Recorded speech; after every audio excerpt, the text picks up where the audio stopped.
잠깐 기도하겠습니다. 하나님께서 계획이 계셔서 오늘도 귀한 시간 허락하신 줄로 믿습니다. 우리가 귀를 열고 마음을 열어서 주님께서 우리에게 주시는 말씀을 깊이 새기고 이로 인하여 살기를 원합니다. 오늘 우리 가운데 주님께서 함께 하시옵소서. 예수님 이름으로 기도합니다. 아멘.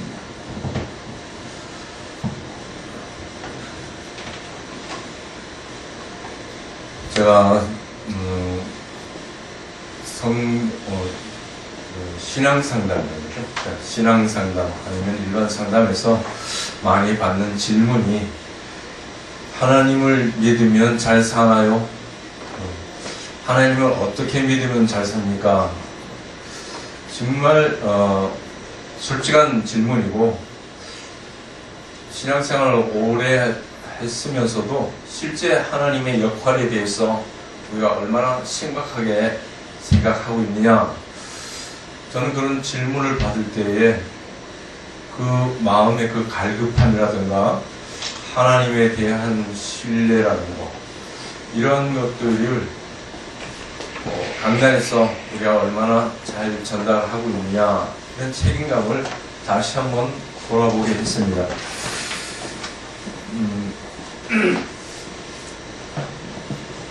예레미야서 12장 1절에서도 예레미야는 여호와 하나님께 말씀하기를 악한 자의 길이 형통하며 반역자가 다 평안함은 무슨 까닭입니까? 이렇게 질문합니다.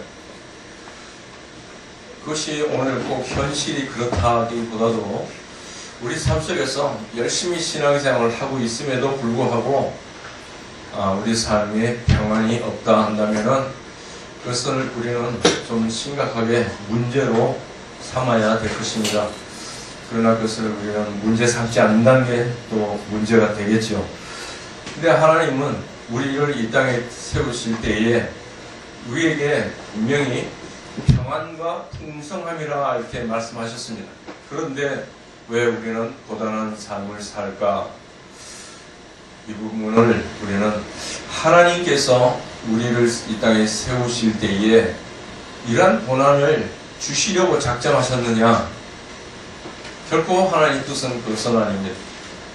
하나님 우리에게 하나님이 만물 창조하실 때 이미 모든 것을 예비하셨다고 말씀하십니다. 그래서 예수님께서 이 땅에 오셔서 대신 말씀하시기를 무엇을 먹고 마시고 입을까? 그것은 이방 사람들이 구하는 것입니다. 하나님을 모르는 사람들이 그런 것을 구하는 것이고, 하나님이 우리를 지으셨으므로 하나님은 우리가 무엇이 필요한지 이미 다 알고 계시기 때문에 우리는 다만 하나님의 다스림을 받고 하나님의 뜻을 구한다면은 우리에게 이 모든 것을 더하여 주시리라 분명히 우리에게 말씀해 주셨는데, 그런 우리 현실은 어떠냐? 왜 그것을 못 누립니까? 오늘 본문 말씀을 통해서 우리는 그 부분을 다시 한번 해결할 수 있는 어떤 근간이 되기를 바랍니다. 오늘 본문 1절을 보면은 내가 오늘 명하는 모든 명령을 너희는 지켜 행하라. 그리하면 너희가 살고 번성하고 여호와께서 너희의 조상들에게 맹세하신 땅에 들어가서 그것을 차지하리라. 하나님께서 우리에게 명령하는데 이 명령하시는 것이 지켜서 행하라. 그리하면 이런 단서를 붙이죠. 그리하면 너희가 살게 하리라. 하나님의 명령을 지키면은 살게 하리라. 그리고 번성하게 한다. 그래서 우리에게 이 땅에 사는 어떤 전제 조건으로 하나님께서 보장책을 좀 먼저 제시합니다. 하나님의 명령을 지키면은 분명히 하나님께서 우리를 이 땅에 생명을 주신 의도대로 살게 하신다는 것이고, 그냥 사는 것이 아니라 번성한다는 것입니다. 그만한 복을 주신 것이죠. 우리에게 살고 번성하고 여호와께서 너에게 맹세하신 땅에 들어가서 그것을 차지하리라. 이 차지한다는 의미가 야라시라고 말합니다. 히브리에서 야라시라고 말하는 것은 기존에 있던 소작농들을 다 쫓아내고 새롭게 소유주가 바뀌는 것입니다. 이제 이전에 있던 그런 환경을 벗어나서 그들이 차지하고 있던 것을 우리에게 허락하신다는 것입니다. 하나님께서는 이미 아브라함에게 이 땅을 맹세하여 주셨습니다. 맹세하신 땅에 들어가서 그것을 차지하리라. 하나님의 모든 계획은 이미 세워져 있습니다. 세워져 있고 그것을 이제 우리는 차지하고 누리는 것입니다. 우리는 들어가서 신명에서 말하듯이 우리가 심지 않고 또 세우지 않은 그러한 수확을 또는 성읍을 차지하고 하나님은 우리에게 모든 것을 이미 예비하셨다는 것입니다. 예비하시고 우리는 그것을 누릴 수 있는데 우리의 환경 속에서는 우리는 어떻게 잘 삽니까? 이런 질문을 아직까지도 하고 있다는 사실은 심각한 문제입니다. 예수님께서 이 말씀을 하나님이 말씀하시고 신약에 와서 또 예수님이 말씀하시고 예수님은 하나님은 이 모든 것을 아시고 또 하나님 뜻대로 살면 더하여 주시라 우리에게 다 말씀하셨는데 그것이 벌써 2000년이 훨씬 넘었다는 것이죠. 그런데 우리는 여전히 아프고 고단하고 피곤한 그러한 삶을 살면서 이것을 우리는 벗어나기 위해서 몸부림을 칩니다. 많은 사람들이 우상을 섬기고 또 하나님을 떠나는 이유가 무엇입니까? 하나님을 안다고 생각했는데 실제로 하나님과의 관계가 연결되지 못하고 하나님 안에서 그 약속을 우리 실제로 피부로 느끼지도 못하고 삶 속에서 그러한 체험을 하지 못하기 때문에 우리는 여전히 다른 데 기웃거리고 또 우리는 분주한 삶을 살면서 우리의 힘을 앞세우고 있다는 것입니다. 우리 소견에 옳은 대로 따른다는 것은 이미 사사기에서 나오고 성경에서 그런 예를 많이 들었습니다. 하나님은 존재하고 계심에도 불구하고 우리는 부지런히 우리의 소견을 앞세우고 따라합니다. 제가 학생들에게 그러한 질문을 했습니다. 세상의 진리에 대해서 어떻게 생각하느냐? 대학원생들이 하는 이야기가 진리는 없습니다. 이미 진리가 무너진 지는 옛날입니다. 그럼 어떻게 된 무슨 말을 하고 싶은가? 진리는 절대적인 것이 아니라 상대적입니다. 일리가 있다. 정권이 바뀌면 정책이 바뀌듯이 우리의 어떤 신념의 대상이 바뀌면은 우리 신앙의 대상이 바뀌면은 이 진리가 바뀔 수밖에 없어요. 나무를 가지고 거기에 금박을 붙여서 우리가 그 이름을 무엇이라고 붙이느냐에 따라서 우리의 삶의 방향은 달라집니다. 어떤 사람들은 교회에서 배운 것이 있어서 세상에서 어떤 대상을 가지고 그것을 하나님이라고 부르기도 합니다. 열심히 하나님이라고 불렀는데 내가 너를 도무지 알지 못하노라 이렇게 심판 때 말씀하신다는 것이죠. 우리는 하나님이라고 분명히 말했는데 그 하나님이 아니었던 것이죠. 그런데 하나님을 알지 못하는 사람들도 어떤 절대적인 그런 권력이 있는 것을 인정하기 때문에 우상들을 세우고 그 이름을 붙입니다. 그 이름을 바알이라고 붙이기도 하고 아세라라고 붙이기도 하지만 우리는 다른 부처 같은 그런 것도 만들어 놓고 또는 나무를 깎아 놓기도 하고 큰 돌 밑에서 제단을 쌓고 제사를 지내기도 합니다. 일본 사람들은 그 집집마다 그 우상들이 엄청 많더라고요. 그런데 놓을 공간이 없어서 못 놓지 사실 공간만 있으면 얼마나 우상을 같이 만들어 놓겠어요. 그 우상의 존재가 뭡니까? 그 우상의 능력이 우상이 왜 그렇게 많을까요?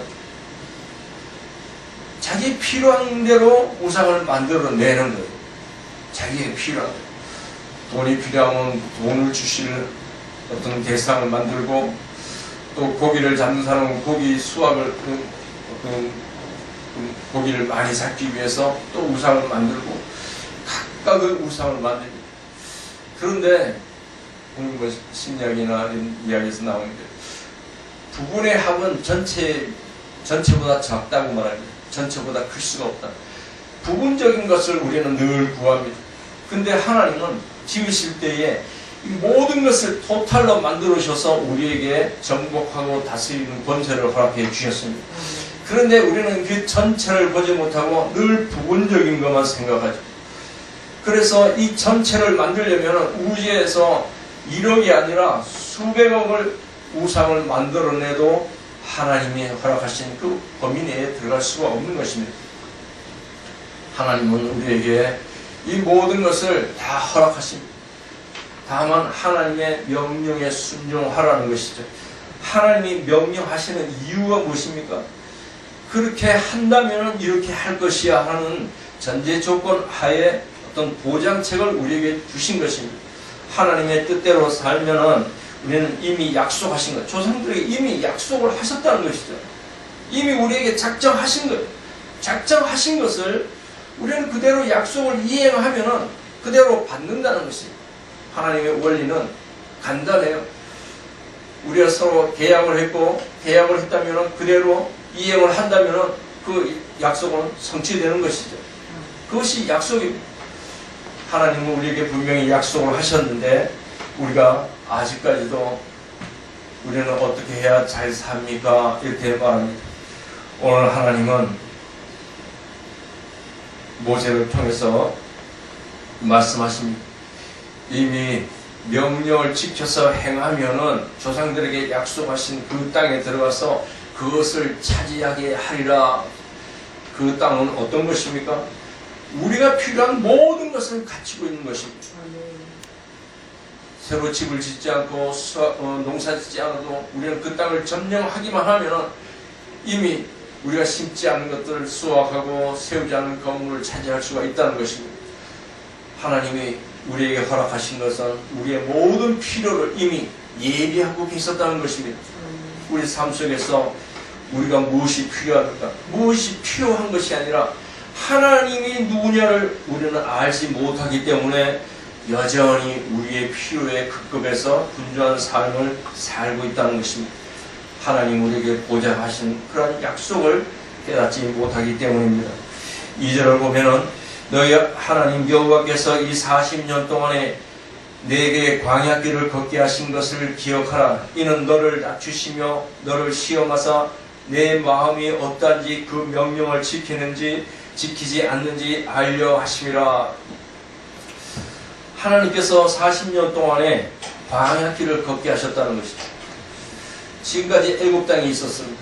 애굽 땅에서 430년 동안 있으면서 처음에 한 100여 년은 요셉의 이름을 기억하는 그러한 왕조에서는 이스라엘 백성들이 고센 땅에서 총원해서 그 기록한 땅에서 어떤 평화를 누렸을 수도 있습니다. 그러나 전체적으로 볼 때에 애굽 땅에 있었던 430년을 우리는 노예 생활로 봅니다. 애굽 사람에 의해서 지배를 받습니다. 노예라면 종인데 그들은 자기 의지를 표현할 수가 없고 자기 생각을 표현할 수 없고 자유를 누릴 수가 없습니다. 하나님께서 때가 차서 그들을 이끌어 내시는데 약속하신 그 가나안 땅을 가는데 도무지 하나님의 말씀을 의지하지 못합니다. 정탐꾼들이 가나안 땅에 들어와서 그들의 그 소감을 이야기합니다. 그 목격한 것을 가서 보고할 때에 그들은 네피림의 우선의 아낙 자손들이 돼서 그 장대한 그 모습들, 그 장대한 그 철옹목 같은 그 성읍들, 이러한 것들을 볼 때 벌써 우리는 메뚜기라고 스스로 생각을 했습니다. 하나님께서 그들에게 허락하신 땅을 바라볼 때에 그들의 마음속에 과연 하나님이 있었다는 생각은 다르죠. 여호수아와 갈렙은 그들을 하나님께서 우리에게 붙이신다면 그들은 우리의 밥이라 이렇게 말씀합니다.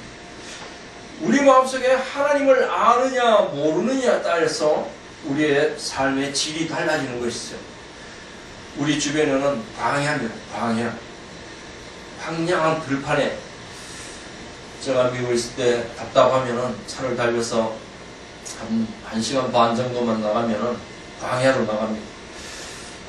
그 조슈아 트리 내셔널 파크라고 해서 국립공원에 가면은 그 황량한 들판에 그냥 선인장만 서 있고 그 바위산이 좀 있고 마땅한 그늘도 없고 그 광야에 나가면요 그게 풍족하지를 못해요.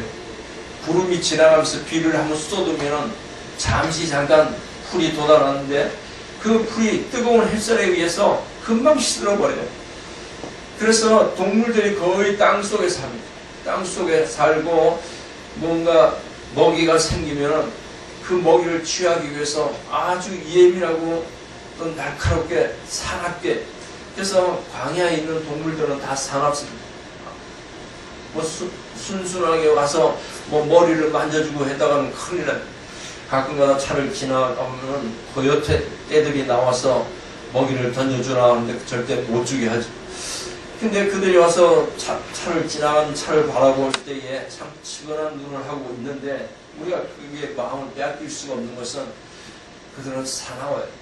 그래서 광야에 나가면은 모든 것이 우리를 삼키려는 그러한 존재밖에 될 수가 없어요.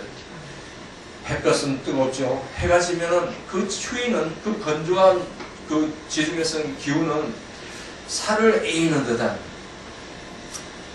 그래서 얼음을 얼지 않아도 사람들이 뼛속까지 파고드는 추위라고 그렇게 표현합니다. 그래서 우리는 성경에서 보면은 겉옷을 저당을 잡혀도 밤에 돌려주라고 말하는 것은 겉옷이 없으면 얼어 죽어요. 그것이 광야예요.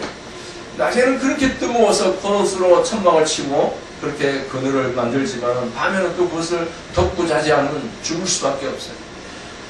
해결되지 않는 문제는 또 물이에요. 먹을 거리가 없어요. 마실 것이 없어요. 그것이 광야예요. 그런데 이스라엘 백성들이 노예 생활을 하다가 하나님께서 광야로 내몰았다는 거예요. 이 광야라는 것은 미드바르라고 말합니다. 광야라는 것은 미드바르라고 말하는데, 이 민이라는 것은 전치사인데 무엇으로부터 이런 것이고, 다바르라는 것은 말씀하다 이런 의미입니다. 그래서 미드바르라는 것은 거기에는 하나님으로부터 말씀이 계신다 그런 의미입니다. 인간의 눈으로 볼 때는요, 아브라함이 갈대아 우르에서 나와서 하란을 거쳐서 가나안 땅에 왔을 때 하나님 앞에 제단을 쌓습니다.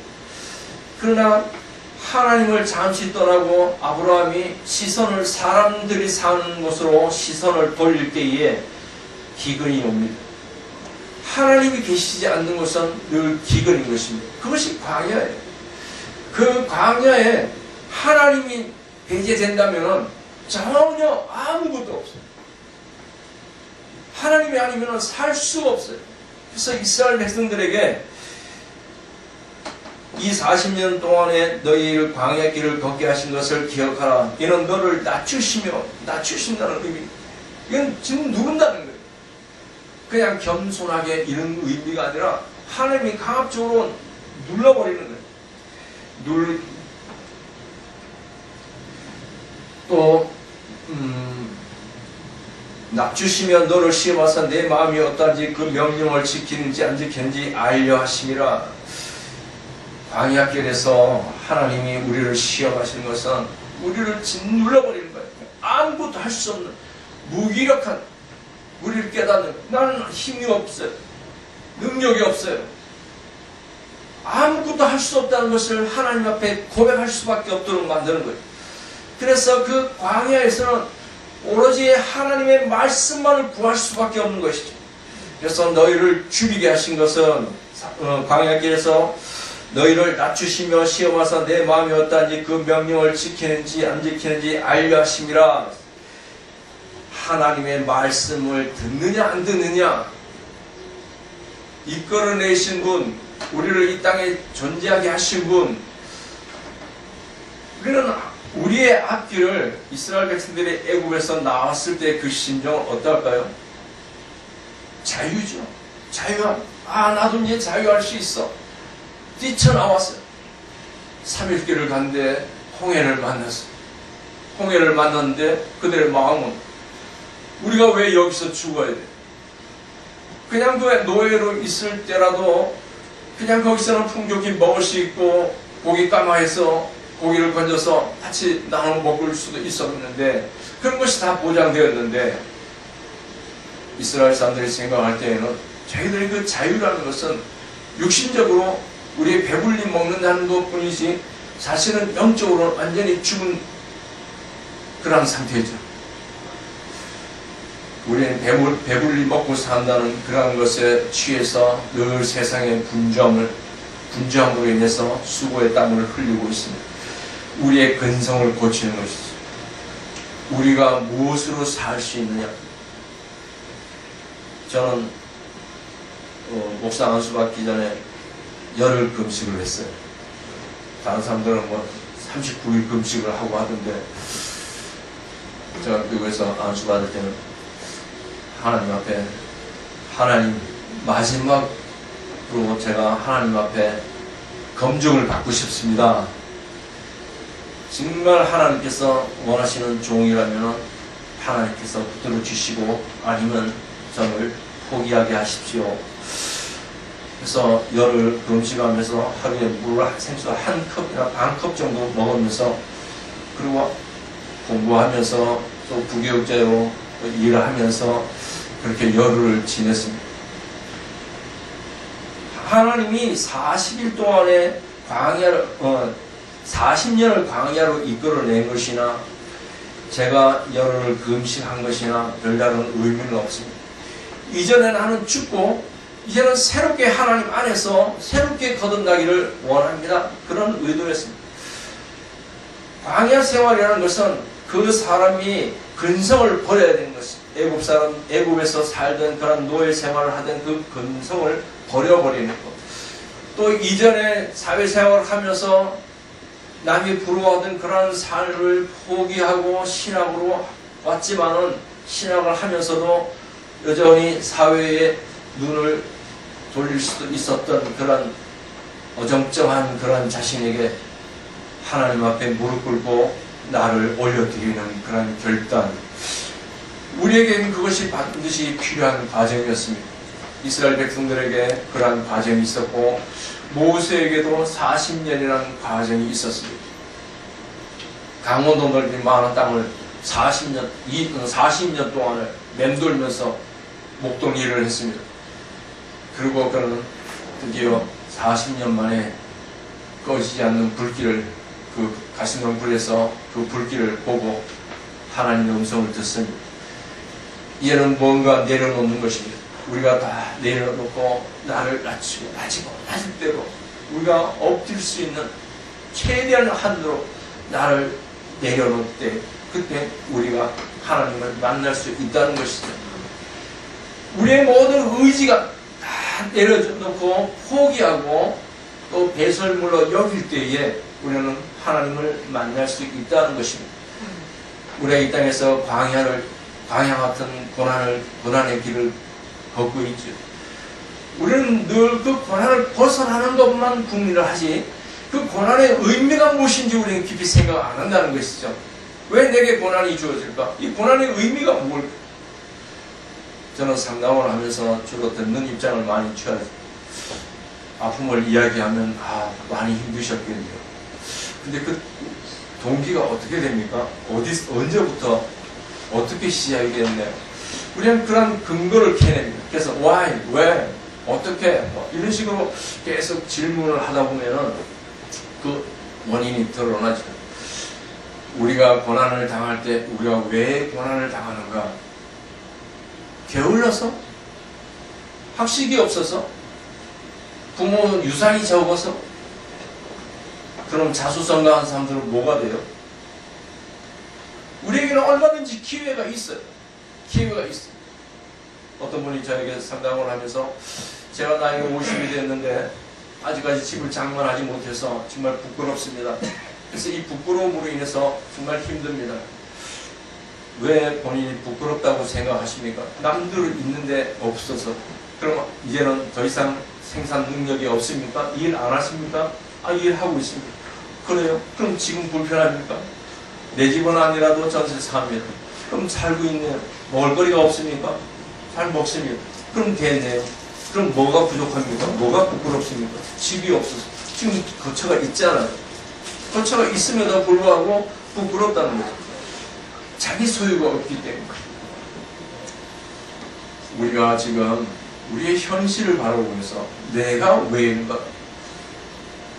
그러면 형제님이 부끄러운 이유는 할 수 있는데 안 했다면 정말 부끄러운 일입니다. 근데 할 수 있는데 안 한 일이 있습니까? 열심히 살고 있습니다. 전혀 부끄럽지 않습니다. 아주 칭찬받을 일이죠. 우리는 부끄럽지 않은 일을 부끄럽게 생각하는 것은 자기 현실, 자기 자신을 바라볼 때에 자기의 어떤 무능함으로 치부하고 그것을 수치로 생각합니다. 그리고 그것은 어떤 해야 되는데 못한다는 죄책감, 가족들에 대한 죄책감, 이런 것이 수치로 작용해서 부끄럽다고 표현합니다. 그런데 앞으로 얼마든지 더 열심히 노력하면 보완할 수 있는데, 우리는 죽을 때까지 꼭 내 이름으로 집을 소유해야 됩니까? 그런 건 아니잖아요. 우리 거처가 있고 먹을 수 있다면 우리는 만족할 수 있죠. 만족의 기준이 무엇이냐가 중요한 것이죠. 그 왜 비교하니까. 누구는 이렇게 하는데, 누구는 이런데. 왜 나는 9평에 살면서 편안하게 잠을 잤는데 100평에 사는 사람이 평안하게 자는 것과 뭐가 다릅니까? 근데 집을 관리하면 100평이 더 힘들잖아요. 9평은 더 쉽죠. 그 집에서 종일 있으려면 세상에 있을 이유가 없죠. 넓은 집에 있으면 좋잖아요. 저는 전에 한번 그런 이야기를 했어요. 앞에 뒤에는 대공원이 우리 아이들 놀이터고, 앞에 사는 우리 아이들이 노는 그런 등산로고, 방 안에 들어오면 반지하지만은 문만 나오면은 모든 자연이 하나님께서 우리에게 허락하신 우리는 혜택에 우리가 어떻게 생각하느냐는 거죠. 우린 대공원 뒤쪽에 살았는데 대공원도 갈 수 있고 산에도 올라갈 수 있고 약수도 또 오고, 그걸 누가 말려요? 우리 모든 걸 다. 그런데 그것을 내 틀 안에 가두어놓고 내 것만, 나 혼자만 누리려고 하니까 우린 너무 힘들어요. 근데 하나님은 이미 다 허락해 주셨는데, 하나님을 아는 지혜와 지식이 없으니까 어렵게 사는 거죠. 그래서 호세아에서 보면은 이 백성이 하나님을 아는 지식이 없어 망하는도다. 사실 우리 모두가 정신적으로 다 망하고 있어요. 정신적으로. 우리 너무나 가난하게 살아요. 정신적으로.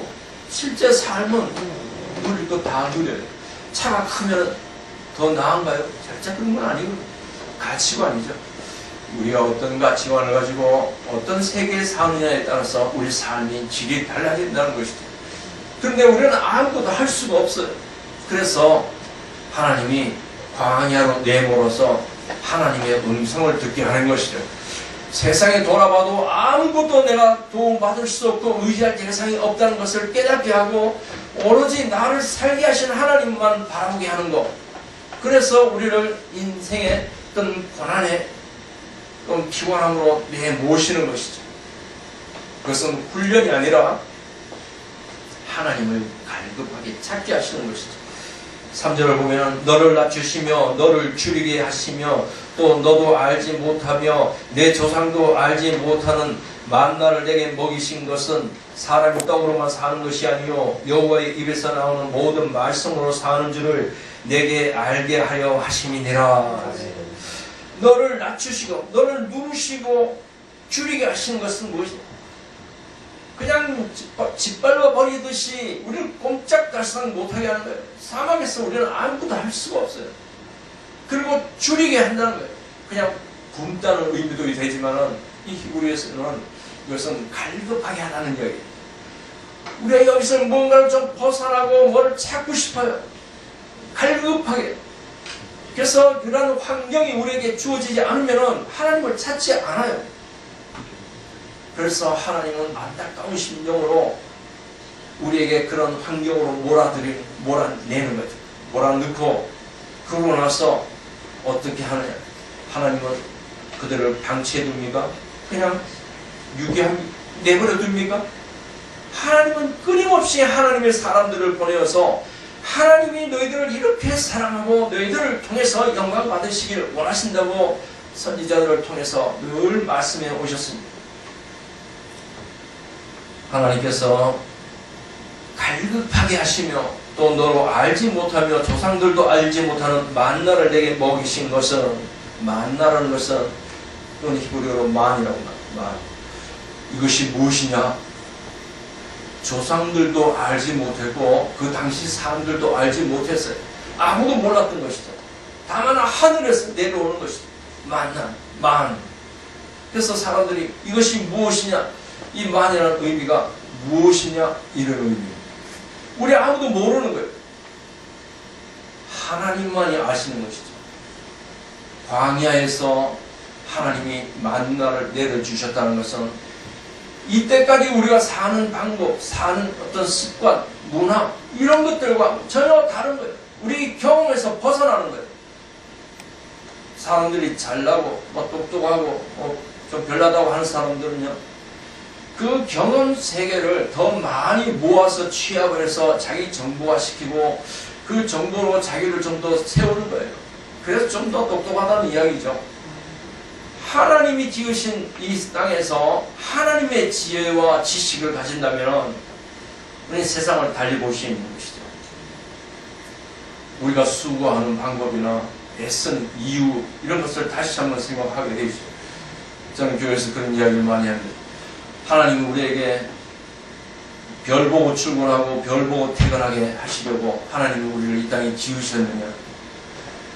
하나님은 우리를 이 땅에 사는 동안에 늘 감사와 예배가 있게 하시는 그러한 삶을 원하시고, 하나님이 이 창세기 12장에 나오는 복이라는 이야기가 나옵니다. 거기에 보면 바라크라는, 이 복이 바라크라고 말하는데, 이 바라크는 무릎 꿇다 하나님을 경배하고 찬양할 때 주어지는 복이라는 것입니다. 또 거기서 나오는 아자르라고 그런 복이 있습니다. 그 복이 한국말로 다 복 이렇게 나오는데, 그 복은 어려움 속에서도 가라는 것입니다. 하나님이 지정하는 곳으로 가라는 것입니다. 우리가 어떤 환경 속에서도 하나님이 우리에게 명하시는 길을 우리는 하나님을 신뢰하고 그 길을 가는 거예요. 그럴 때 복이 따라주는 거예요.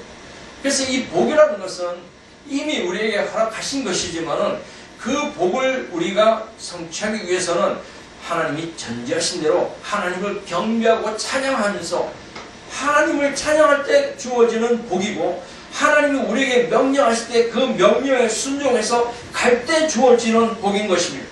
그래서 오늘 우리에게 이 만나라는 것은 이때까지 우리가 습성 또는 우리 관습 문화에 처져 있던 우리의 삶을 벗어버리고, 이것이 무엇이냐? 하나님의 방법대로 살으라고 우리에게 만나를 주시는 것입니다. 우리는 수시로 먹고 배불리 먹고 또 저장하고 합니다. 하나님의 방법은 그것이 아니라는 것이죠. 40일을 금식에도 살아요. 열흘 금식에도 살아요. 그런데 한 끼 굶으면 못 견뎌요. 이것이 육에 속한 사람과 영에 속한 사람의 차이점이죠. 우리가 무엇을 먹고 마시고 입는 것, 그렇다고 해서 안 먹어도 살아 이런 것은 아니죠. 하나님께서 주시는 그런 원칙이 있다는 것입니다. 하나님께서 우리에게 원하시는 것이 무엇입니까? 하나님을 무시하고 우리가 많이 저장해두고 그것으로 인해서 우리 힘으로 살겠다고 한다면 그것을 하나님께서 원치 않는다는 것이죠. 하나님은 우리를 지으신 분이고 우리를 지으셨기 때문에 우리의 생리를 너무나 잘 아십니다. 무엇이 필요한지 아시죠. 어느 때 필요한 것이 아시죠. 그래서 아이들에게 칼을 주시지도 않고 아이들에게 유락천금할 수 있는 기회를 안 주시는 이유가 그것입니다. 그러나 우리가 육체적으로 성장하면서 그 안에서 영적인 성숙이 이루어갈 때 그 이루어가는 과정에서 부족함이 없도록 하나님이 넘치도록 은혜 부어주시는 것이 하나님의 원칙인 것입니다. 고린도후서 9장 8절을 잠깐 볼까요? 고린도후서 9장 8절.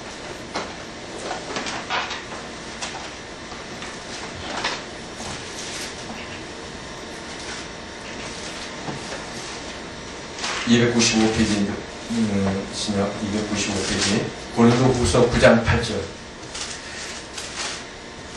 하나님이 능히 모든 은혜를 너희에게 넘치게 하시나니, 모든 은혜를 넘치게 하신다는 거죠.